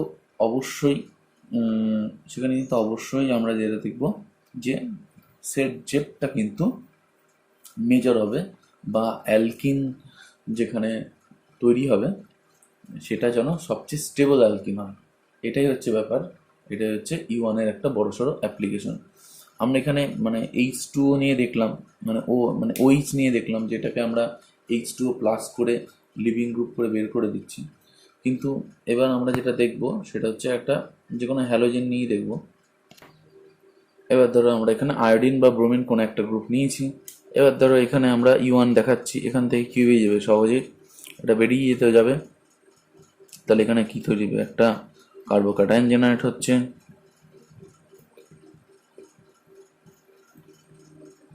স্বাভাবিকভাবে এখানে আমাদের কোথায় হবে ডবল বন্ড, এখানে হতে পারে, আবার এখানে আমরা দেখবো এখানে কি হবে, মেজর হবে। তার মোট কথা একটাই আমরা ব্যাপার বুঝতে পারলাম, কার্বোক্যাটায়নের থ্রু দিয়ে যদি পাস করে সেখানে হচ্ছে সেট জেপ বা মোস্ট স্টেবল অ্যালকিনই কিন্তু আমরা মেজর হিসেবে দেখব, এটা কিন্তু মেজর হবে, ঠিক আছে। আর আরেকটা হতে পারে কি এখানে মাইনর।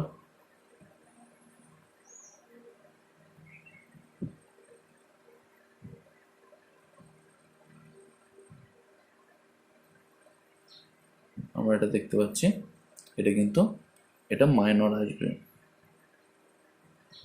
আর এটা কিন্তু মেজর আসছে। এবার আমরা চলে আসছি E2 রিয়াকশনে। এটা হচ্ছে এলিমিনেশন বাই মলিকুলার। একই রকমভাবে আমরা এঁকে ফেলছি অ্যালকিল হ্যালাইডগুলো। এইবার দেখো আমরা এবার অ্যাটাক করবে বেস।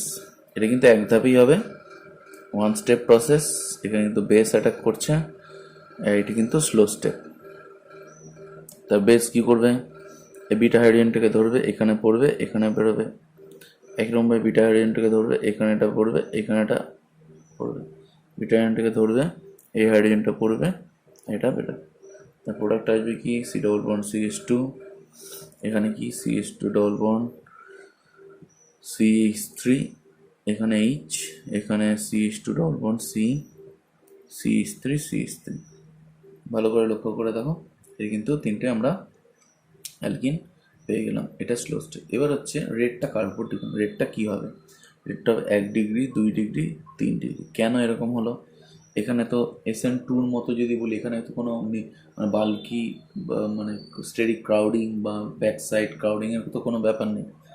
এখানে দেখো যেটা ডিপেন্ড করবে হচ্ছে একটা জিনিসের উপর ডিপেন্ড করবে, সেটা হলো acidity of beta hydrogen. Acidity of beta hydrogen যদি সবচেয়ে কম যেখানে যদি আমরা দেখি, সেখানে কিন্তু E2 সবচেয়ে রেট কম। কেন দেখো, এখানে দুটো CH3 আছে, যে দুটো CH3 করছে তার দুটো প্লাস আই এফেক্ট দিয়ে এই হাইড্রোজেনটা অ্যাসিডিটি কমিয়ে দিচ্ছে। এখানে একটা CH3 আছে যার কিছুটা হলে এফেক্ট এর উপরে পড়ছে, তার অ্যাসিডিটি কিছুটা আর কি কমছে। এখানে সবচেয়ে বেশি কমছে, এখানে কিছুটা কমছে, এখানে সবচেয়ে বেশি, কারণ এখানে কোনো CH3 কোনো গ্রুপ নেই। তাহলে অ্যাসিডিটি কিন্তু এখানে সবচেয়ে বেশি, তাহলে বেস কিন্তু এখানে সবচেয়ে বেশি রেটটা অ্যাটাক করবে, এখানে এটা যাবে।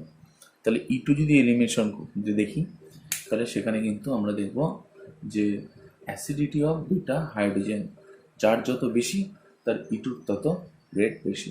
আমরা একটু সামারাইজ করে দিচ্ছি। আরেকটা ব্যাপার একটু বলে রাখছি, যে ধরো এখানে X আছে, এক্স এখানে কি আছে, লিভিং গ্রুপ, তাই তো।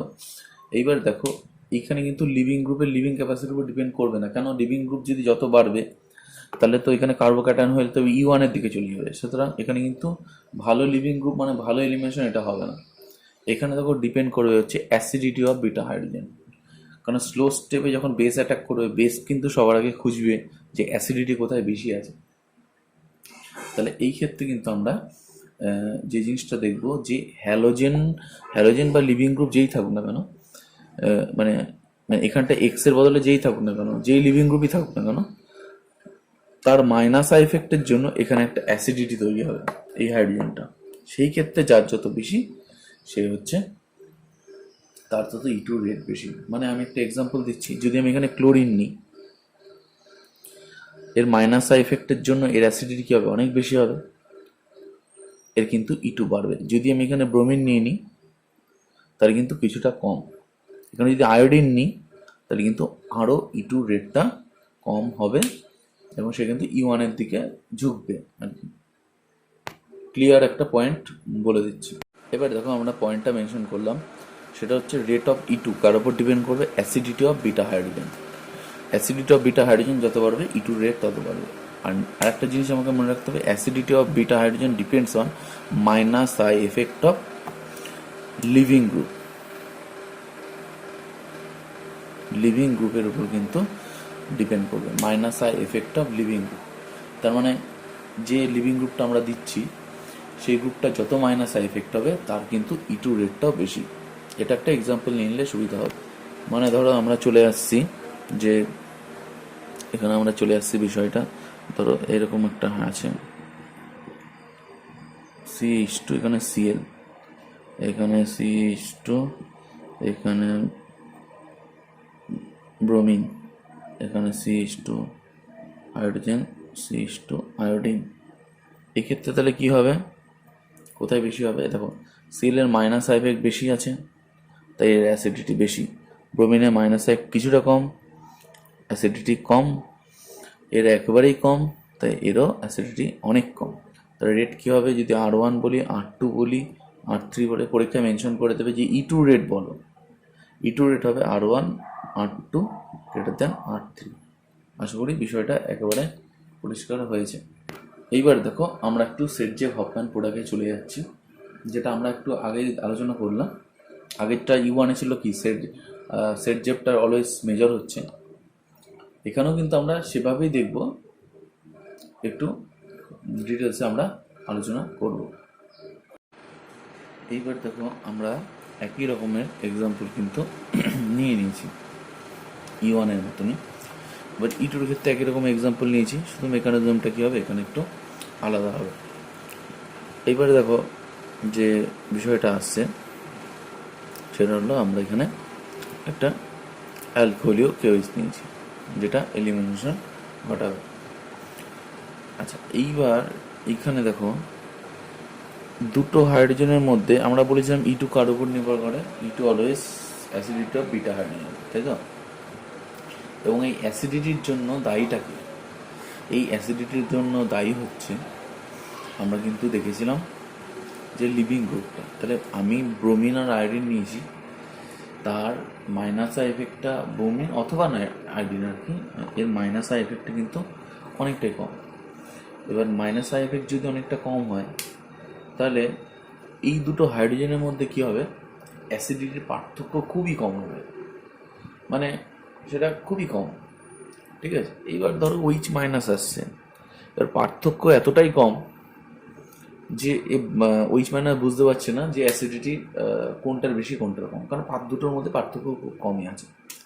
এটা একটু বেশি হয়, এটা এই হাইড্রোজেনটা একটু কম হয়, এটা একটু মানে সেই তুলনায় কম অ্যাসিডিক, কেন এখানটা প্লাস আই এফেক্ট এর অ্যাসিডিটিটা কমিয়ে দিচ্ছে এই হাইড্রোজেনটা। এটা ধরো A হাইড্রোজেন, এটা ধরো B হাইড্রোজেন, মানে আমি যদি বলি তাহলে acidity of A hydrogen less than B, কারণ এখানে প্লাস আই এফেক্টটা কী করছে, প্লাস আই এফেক্টটা এর অ্যাসিডিটিটা অনেকটাই কমিয়ে দিচ্ছে। তাহলে এবার কিন্তু যেহেতু এর মাইনাস আই এফেক্টটা খুব কম, তাই তো, তাই জন্য এই A আর B এর মধ্যে অ্যাসিডিটির পার্থক্যটা খুব কম। তাহলে OH মাইনাস বুঝতে পারছে না কোন হাইড্রোজেনটাকে অ্যাটাক করবে, কারণ দুটোর পার্থক্য খুব কম। তখন কি হবে, তখন দেখা যাচ্ছে যে প্রিডোমিনেট তাহলে কোনটা করবে, দেখা যাচ্ছে অ্যালকিনের স্টেবিলিটিটাই কিন্তু প্রিডোমিনেট করছে। তার মানে ওই জন্য এখানে অ্যাটাক করতে পারে, আবার এখানে অ্যাটাক করতে পারে। তাহলে এর ক্ষেত্রে আমরা একটা প্রোডাক্ট দেখছি, এই হাইড্রোজেনটা যখন আর কি অ্যাটাক করছে এই হাইড্রোজেনে, তখন আমরা দেখতে পাচ্ছি CH3 CH double bond CH CH3। আর যখন বিতে অ্যাটাক করছে তখন আমরা দেখতে পাচ্ছি কি CH2 double bond CH CH2 CH3। দেখো এই ক্ষেত্রে মেজর এটা হবে। কেন মেজর হবে? এখানে তো অ্যাসিডিটির খানিকটা বেশি ছিল, তবু এখানে মেজর হলো কারণ অ্যাসিডিটির পার্থক্য যেহেতু খুব কম, OH মাইনাস বুঝতে পারছে না কোথায় অ্যাটাক করবে। সেই জন্য কী করতে হবে, যেখানে প্রিডোমিনেট তাহলে কোনটা করছে, প্রিডোমিনেট সেটাই করবে, সেটা হলো অ্যালকিনের স্টেবিলিটি। তাহলে এখানে কিন্তু মেজর হয়ে যাচ্ছে, এটা মাইনরও কিন্তু এদিক দিয়ে করছে। এটা কিন্তু কোনো কার্বোকাটায়নের ইন্টারমিডিয়েটে পাস করছে না। ঠিক আছে, ক্লিয়ার এটুকু? এবার চলে আসছি যে যদি আমরা কোনো ব্যাড লিভিং গ্রুপ নিই বা যেটা মাইনাস আই এফেক্ট অনেক বেশি, সেক্ষেত্রে কী হবে দেখি। এইবার দেখো আমরা একই রকম এক্সাম্পল নিয়ে, এবার দেখো আমরা এখানে লিভিং গ্রুপটা কে নিয়েছি, NMe3+ বা ফ্লোরিন, তাই তো? এটা হচ্ছে ব্যাড লিভিং গ্রুপ। তাই ব্যাড লিভিং গ্রুপের জন্য কী হবে, মাইনাস আই এফেক্ট শো করবে, এবং এই দুটোর মধ্যে কী হবে, প্রচণ্ড মাইনাস আই এফেক্ট। এবার যার জন্য কী হবে, এই দুটোর মধ্যে অ্যাসিডিটির পার্থক্য কিন্তু অনেক বেড়ে যাবে। এটা কিন্তু তাহলে মোর অ্যাসিডিক, আর এটা কিন্তু অনেকটাই লেস অ্যাসিডিক। তাহলে OH মাইনাস কোথায় অ্যাটাক করবে, এখানে, এখানে কিন্তু বিতে বেশি অ্যাটাক করবে। তাহলে এই ডবল বন্ডটা হয়ে যাবে, এখানে ডবল বন্ড হবে এবং এটা হবে মেজর। ঠিক আছে, তাহলে হফম্যান যে প্রোডাক্টটা আসছে সেটা হচ্ছে মেজর, আর সেটজেপ যে প্রোডাক্টটা আসবে সেটা হচ্ছে মাইনর। তাহলে এইটুকু আশা করি পরিষ্কার। এখানে কিন্তু এই আলফা হাইড্রোজেনটা কিন্তু প্রিডোমিনেট করতে পারলো না, কারণ অ্যাসিডির পার্থক্য এতটাই বেশি, OH মাইনাস ঠিক এমন একটা জায়গায় অ্যাটাক করবে যেখানে অ্যাসিডিক হাইড্রোজেন সবচেয়ে বেশি রয়েছে, ও তখন কিন্তু হফম্যানটাকে মেজর করে দিচ্ছে, আর সেটজেপটাকে কিন্তু মাইনর করে দিচ্ছে। এই হফম্যানের এই এক্সাম্পলটা দিয়ে আমি আর একটা ভিডিও অলরেডি বানিয়েছি, সেটা লিঙ্কে দেওয়া থাকবে, ওটা একটু তোমরা দেখে নেবে। হফম্যানের যে অ্যাপ্লিকেশন, হফম্যান যে মেজর হচ্ছে তার যে অ্যাপ্লিকেশন সেটা কিন্তু দেওয়া আছে। আচ্ছা, ইটুর ক্ষেত্রে এবার আমরা একটু স্টিরিওকেমিস্ট্রিটা দেখে নিই। আচ্ছা, এখানে যখন এলিমিনেশন হচ্ছে, এখানে একটা জিনিস মনে রাখতে হবে যে অবশ্যই কিন্তু স্টিরিওকেমিস্ট্রিটা কিন্তু তারা মেনটেন করবে। ইটুর ক্ষেত্রে দুই রকমভাবে হতে পারে, একটা হচ্ছে সিস এলিমিনেশন, একটা হচ্ছে ট্রান্স এলিমিনেশন। আমরা সিসটা আমাদের সিলেবাসে নেই, কিন্তু ট্রান্সটা যেহেতু সিলেবাসে আছে তাহলে আমরা আলোচনা করবো, সিসটাও হালকা একটু দেখিয়ে দেবো। তাহলে দেখা যাক, দেখো আমরা একটা কিন্তু ফিশার পজিশনে একটা যৌগ নিয়ে নিয়েছি। এবার দেখো আমরা এখানে কি করছি, এটাকে আমরা অ্যালকিলিও কেওইজ দিচ্ছি, দিয়ে বলছি প্রোডাক্টটা কী হবে। তাহলে এটা এরকম করার জন্য সবার আগে কিন্তু আমাদের জানতে হবে যে এর প্রজেকশনটা আমরা একটু দেখে ফেলি। ঠিক আছে, তাহলে আমরা এটাকে সহর্স প্রজেকশনে করছি, তাহলে সুবিধা হবে। নিউম্যানেও করা যেতে পারে, যেটাতে খুশি। ঠিক আছে, তাহলে এখানে আমরা একই রকমভাবে এটা ব্যাক কার্বন, এটা পন কার্বন, CH2 CH3 এইভাবে এঁকে ফেললাম।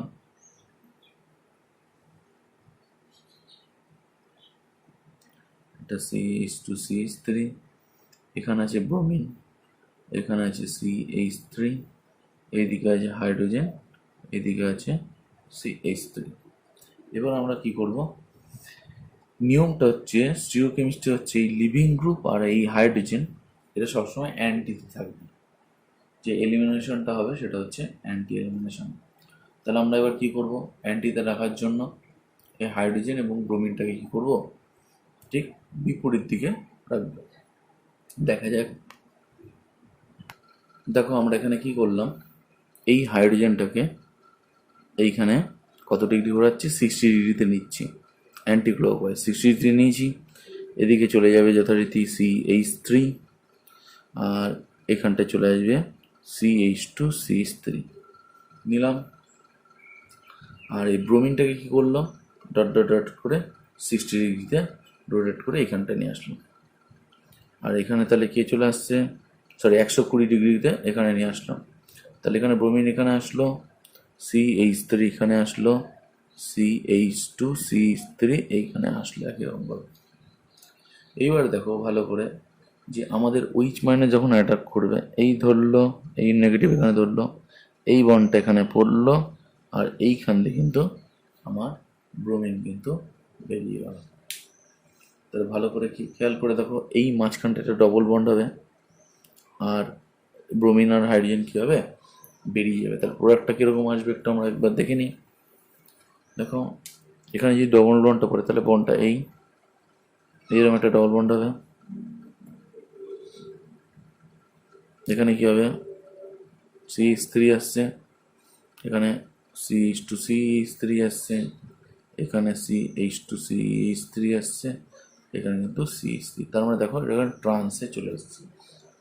তাহলে এটা কিন্তু একটা E2 অ্যাপ্লিকেশন। এটা আমরা যেটা দেখতে পাচ্ছি যে ট্রান্স প্রোডাক্ট পরীক্ষায় দেওয়া থাকবে, জয়েন্টে সিস দেওয়া থাকবে, অপশন ট্রান্স দেওয়া থাকবে, বলবে দুটোই সম্ভব, কোনোটাই না। তাহলে কিন্তু আমাদের অ্যান্সার হবে হচ্ছে ট্রান্স। কারণ আমরা সিও কেমিস্ট্রি করে দেখছি যে এখানে যেভাবেই রাখা যাক না কারণ, আমি যদি ব্রোমিনটাকে এখানে উপরে রাখতাম, এই হাইড্রোজেনটাকে নিচে রাখতাম, তাও একই রকম আসতেই হবে। ঠিক আছে, যেদিক দিয়ে খুশি রোটেট করে, মোট কথা হচ্ছে ব্রোমিন আর হাইড্রোজেনটাকে অ্যান্টিতে রাখতে হবে। তাহলে কিন্তু আমরা যে প্রোডাক্টটা পাবো সেটাই হবে আমাদের অ্যান্সার। আরও কিছু প্রবলেমে চলে আসি। দেখো একটা এরকম সাইক্লোহেক্সেন আছে, সাইক্লোহেক্সেন আমরা চেয়ার ফর্মটা এঁকে ফেলছি, তাহলে বুঝতে সুবিধা হবে। এইখানে ব্রোমিন, ঠিক আছে, এইখানে ধরো হাইড্রোজেন, এখানে একটা হাইড্রোজেন থাকে আমরা জানি, এখানে তো হাইড্রোজেন থাকে। এইবার দেখো এইখানে একটা হাইড্রোজেন রয়েছে, এখানে একটা CH3 রয়েছে, ঠিক আছে, এখানে একটা CH3 রয়েছে। তাহলে দেখো এইখানে এলিমিনেশন হলে কিভাবে হবে, এই ব্রোমিনের অ্যান্টিতে দেখতে হবে কে আছে। দেখো এই ব্রোমিনের অ্যান্টিতে কিন্তু এই হাইড্রোজেনটাই আছে, আর কিন্তু নেই, কারণ এই ব্রোমিনের সাথে এটা কিন্তু ইকুইটোরিয়াল পজিশনে আছে, সিস পজিশনে আছে, এই হাইড্রোজেনটি কিন্তু কোনোভাবেই বেরোবে না। তাহলে এই ব্রোমিনের আর এর ব্রোমিনের টান্সে কিন্তু একটা CH3 আছে, তাহলে এই দিকে তো বেরোবেই না। তাহলে এই দিকটা একমাত্র এই হাইড্রোজেন আর এই ব্রোমিনটা এর মধ্যেই একমাত্র এলিমিনেশন হবে। তাহলে এই হাইড্রোজেনটা এখানে পড়লো, এই ব্রোমিনটা এখানে বেরিয়ে গেল। তাহলে যে বন্ডটা আসবে সেটা কোথায় আসবে, আমরা দেখতে পাবো এইখানে কিন্তু একটা ডবল বন্ড আসবে, আর এখানে যা ছিল তাই CH3। ঠিক আছে, তাহলে আমাকে কিন্তু যখনই কোনো একটা দিয়ে দেবে, মানে একটা সাইক্লোহেক্সেন দিয়ে দেবে, সেখানে কিন্তু আমাকে অ্যান্টিতে হাইড্রোজেনটা বার করতে হবে। তার মানে আমরা এখানে একটু এইভাবে এঁকে ফেলি নর্মাল স্ট্রাকচারে। তাহলে এখানে একটা ডবল বন্ড হচ্ছে, এবং এর এভাবে একটা হাইড্রোজেন আছে এই দিকটায়, আর নিচে একটা CH3, এখানে কিন্তু বন্ডটা, আর প্রোডাক্টটা কিন্তু এরকম আসছে। মানে আমি ধরো এটাকে 1 ধরেছি, এটা 2 ধরেছি, এটা 3, তার মানে ধরো এই যে এটা 1, এটা 2, এটা 3, তাহলে এলিমিনেশন কার মধ্যে হলো, 3-এর হাইড্রোজেনের সাথে 2-এর যে ব্রোমিন আছে তার মধ্যে হয়ে গেল। তাহলে এখানে 2 আর 3-এর মধ্যে একটা ডবল বন্ড হলো, আর একই কিন্তু মিথাইলটা নিচের দিকে আছে আর হাইড্রোজেনটা উপর দিকে আছে, তার প্রোডাক্টটা কিন্তু এরকম। তো তোমার এরকম এটা দিয়ে দেবে, দিয়ে বলবে কী হবে প্রোডাক্ট, তাহলে কিন্তু এটা হবে প্রোডাক্ট। আশা করি এটুকু একদম পরিষ্কার হচ্ছে। আচ্ছা, এবারে আমরা চলে আসছি যে SN1, SN2, E1, E2 এই চারটে কখন হবে, মানে চারটেই ধরো সম্ভাবনা যখন থাকবে, সেই ক্ষেত্রে কোনটা মেজর কোনটা মাইনর, সেইটা একটু আমরা আলোচনা করে দেবো। এটা জেনারেলাইজ করে দিতে চাইছি আমরা বিষয়টাকে। দেখো এখানে বিষয়টা একটু আমরা বলার চেষ্টা করছি, 3 ডিগ্রি যদি হয় তাহলে সেই ক্ষেত্রে SN1 আর SNE1টা মেজর হবে। 3 ডিগ্রি যদি অ্যালকিল হ্যালাইড আমরা দেখি, সেখানে SN1 আর E1টা হবে মেজর। আচ্ছা, এইবার আমরা যদি 1 ডিগ্রি দেখি, সেই ক্ষেত্রে কি হবে, SN2 আর E2 এই বিষয়টা হবে মেজর। আর যদি আমরা 2 ডিগ্রি দেখি, সেখানে আমরা SN1, SN2, E1, E2 আমরা কিন্তু উভয় দেখতে পারবো। ঠিক আছে, উভয় কিন্তু আমরা প্রোডাক্ট পেয়ে থাকবো। সেটা আমরা একটু উদাহরণের মাধ্যমে চলে আসি, তাহলে পরিষ্কার বোঝা যাবে। আচ্ছা, নেক্সট এর সাথে আরও কিছু জিনিস আছে, সেটা আমি লিস্টটা এখনই বলে দিচ্ছি। দেখো, এখানে একটা বিষয় আমরা বলে রাখি যে আমরা প্রথমে দেখে নিচ্ছি স্ট্রং বেস উইক নিউক্লিওফাইল।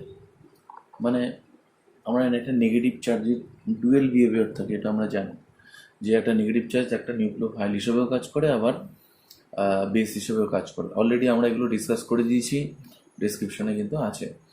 আচ্ছা, এইবার নেগেটিভ চার্জ নিউক্লিওফাইল কখন করবে আর কখন বেস করবে, তার একটা লিস্ট হলো। কিছু কিছু নেগেটিভ চার্জ আছে যারা বেসিটি বেশি, মানে H+কে অ্যাটাক করার ক্ষমতা তার বেশি থাকে। আর কিছু কিছু নেগেটিভ চার্জ থাকে যেগুলো নিউক্লিওফাইলকে অ্যাটাক করার প্রবণতা যার বেশি থাকে। তা আমরা একটা লিস্ট দিলাম যে যে এখানে যে প্রথমে যেটা আলোচনা করছি স্ট্রং বেস উইক নিউক্লিওফাইল, তাহলে এখন যেগুলো আলোচনা হচ্ছে সেগুলো হচ্ছে তার বেসিসিটি বেশি কিন্তু নিউক্লিওফাইল ফিলিসিটি তার খুব কম। মানে H+কে ধরার প্রবণতা অনেক বেশি, কোনো কার্বন কোনো সেন্টারে অ্যাটাক করার প্রবণতা খুব কম।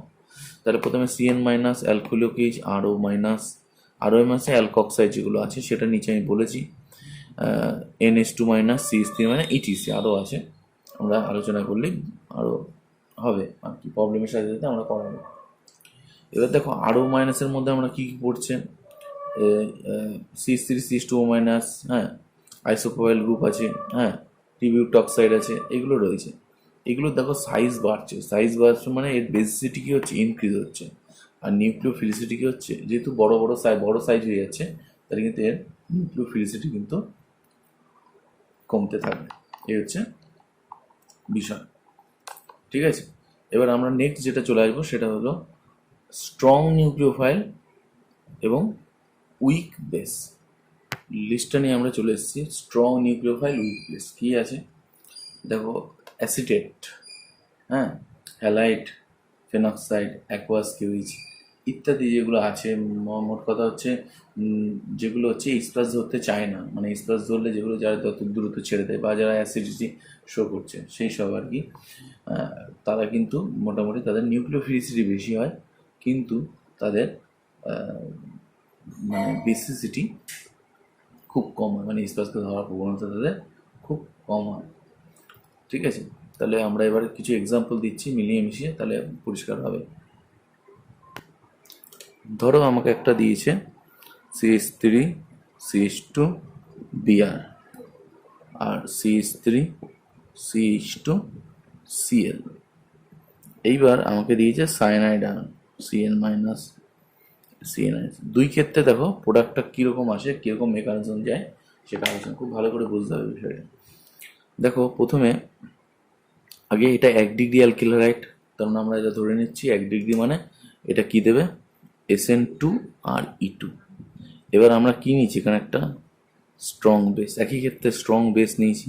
তাহলে স্ট্রং বেস কাজ কি করবে, নিশ্চয়ই SN2 ঘটাবে না, সে কি করবে, একটা বেসিক এখান থেকে কি করবে, একটা হাইড্রোজেন ধরবে,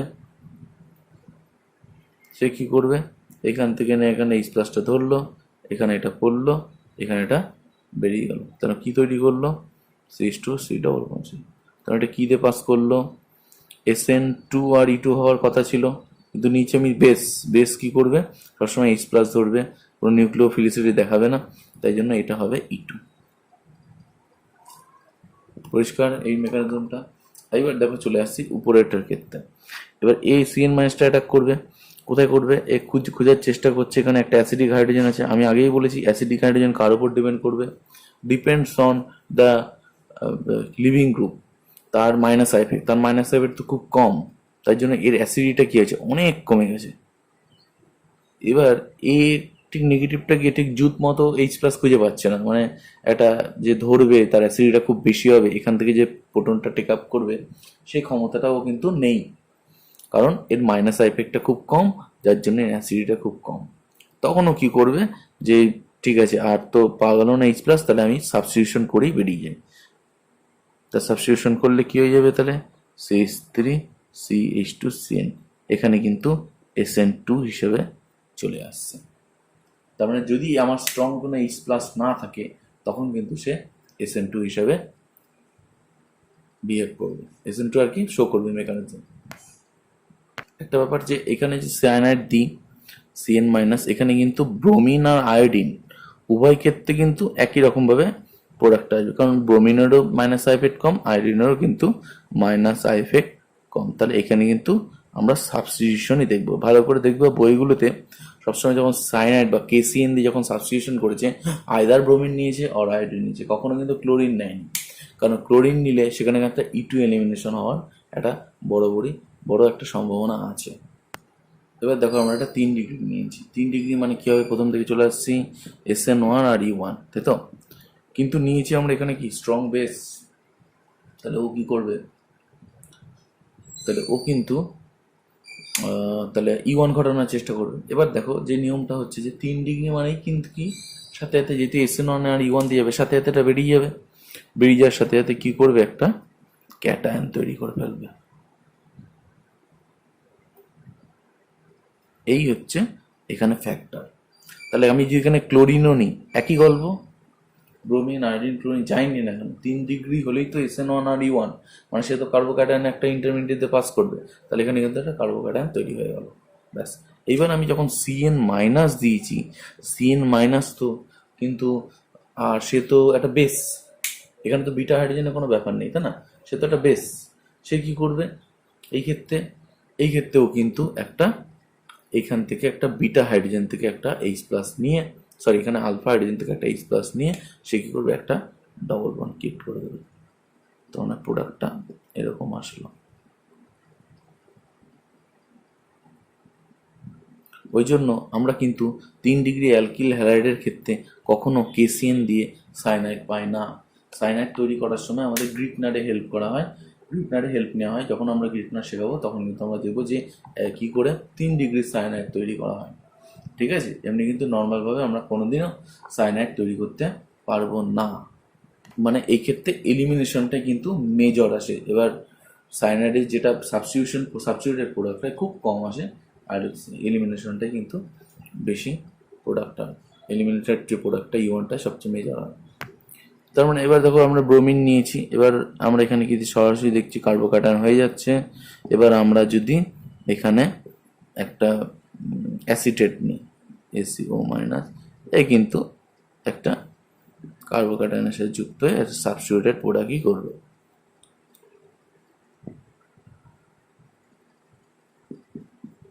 কিন্তু এখানে আসছে, বা আমরা এখানে অ্যাকোয়াস KOH নিয়ে নিচ্ছি, সে কি করবে এখান থেকে OH আর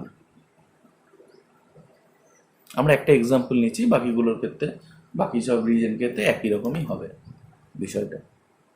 সেখানে আমরা দেখছি অ্যাকোয়াস KOH নিয়ে কি চলে আসছে, এখানে কিন্তু OH ঢুকে পড়ছে। আশা করি এটুকু পরিষ্কার হয়েছে। এবার আমরা চলে আসছি 2 ডিগ্রি ক্ষেত্রে একটু ব্যাপার আছে, সেটা আমরা একটু বলি।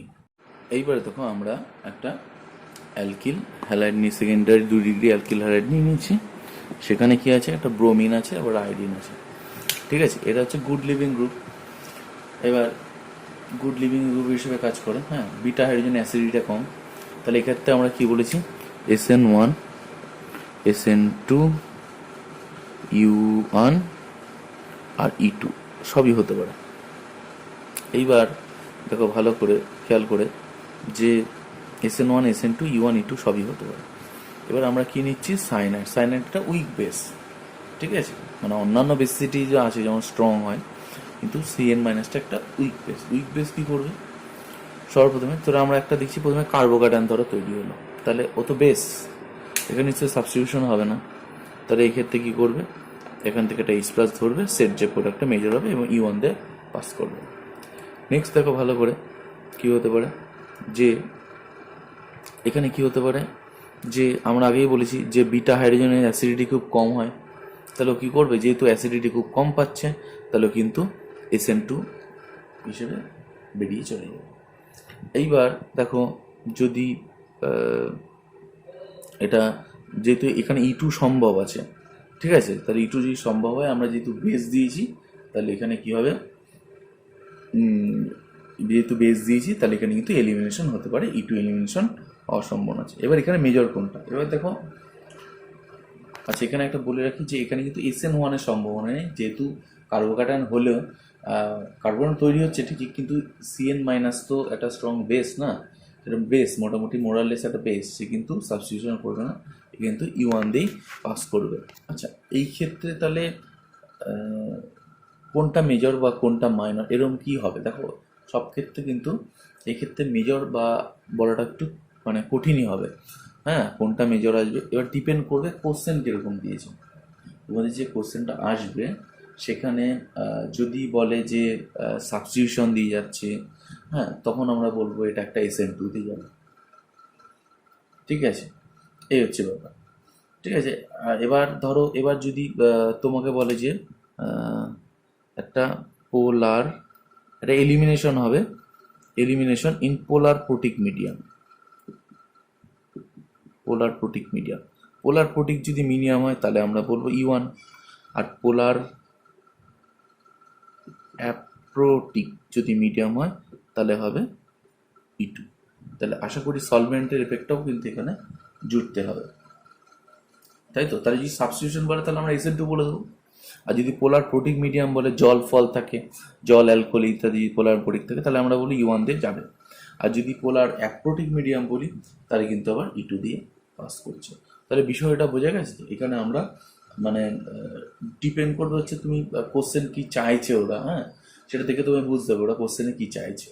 ঠিক আছে, সে তখন কিন্তু সেভাবে আমাদের অ্যান্সার করতে হবে। আমি আরও কিছু এক্সাম্পল নিয়ে নিচ্ছি, তাহলে বিষয়টা আরও পরিষ্কার হবে। এইবারে দেখো আমরা কি করছি, 2 ডিগ্রি আবার নিচ্ছি। 2 ডিগ্রির মধ্যে আমরা কি দিচ্ছি, একটা স্ট্রং বেস, এই যে হচ্ছে টিবিউট অক্সাইড, তারপরে অর্গানোলিথিয়াম, এগুলো হচ্ছে ভেরি ভেরি স্ট্রং বেস।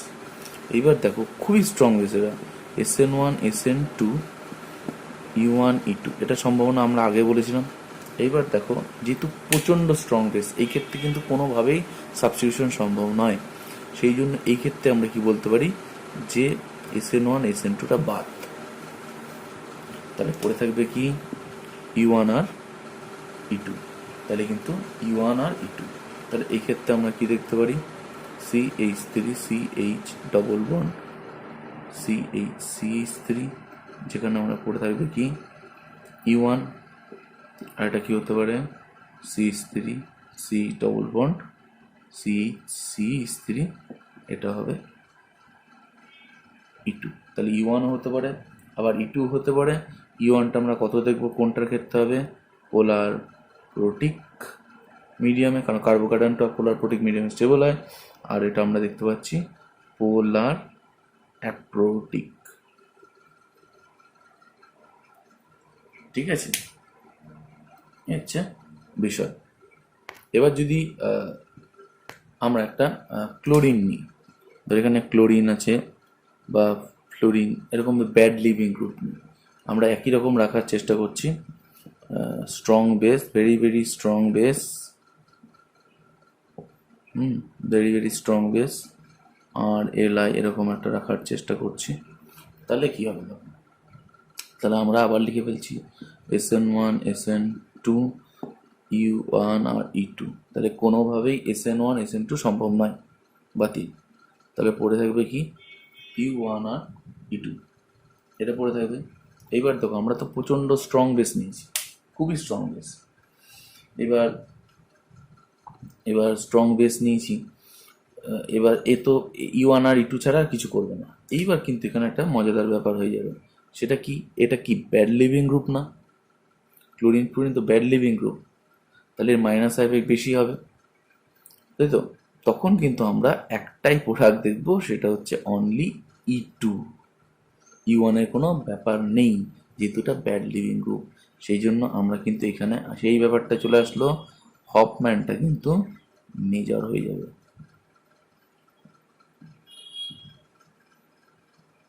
ঠিক আছে, হফম্যানটা মেজর হচ্ছে, আর তোমার সেট যে পাওয়া আসবে সেটা মাইনর, কিন্তু দুটোরই কিন্তু E2, এটাও E2 এটাও E2, এখানে হবে এটা কিন্তু সেট যে, এটা হচ্ছে সেট যে আসবে। আশা করি পুরোপুরি ক্লিয়ার হয়েছে। তাহলে আজকের মতো এটুকু। সবাই ভালো থাকবে।